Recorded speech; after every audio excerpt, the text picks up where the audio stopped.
I am the Tofu Golem. Please enjoy the video. In this video, I will explain how to make vegan food.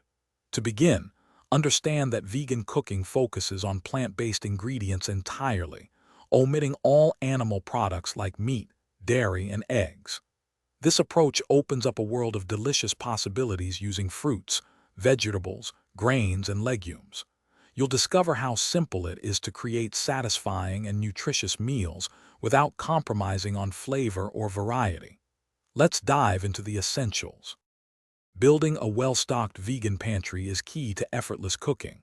Focus on staples like versatile grains such as brown rice and quinoa, and protein-rich legumes like lentils and chickpeas.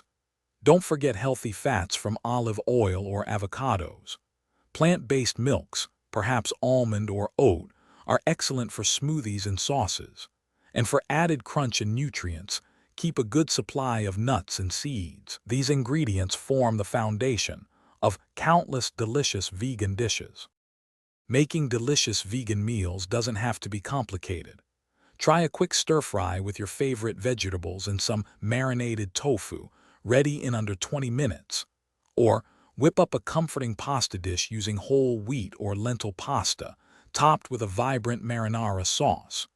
Buddha bowls are fantastic for meal prep, combining grains, roasted veggies, and a protein source. These simple ideas prove that vegan food is both easy to make and incredibly satisfying. To truly enjoy your vegan cooking journey, embrace experimentation. Don't shy away from trying new spices or unfamiliar vegetables. They can transform your dishes. Many traditional recipes can be easily veganized with simple substitutions. Remember, practice makes perfect, and every meal is an opportunity to learn. Connect with online communities for endless inspiration and support. With a little planning and creativity, you'll be creating incredible vegan food in no time. Thanks for watching. Consider subscribing if we helped you today.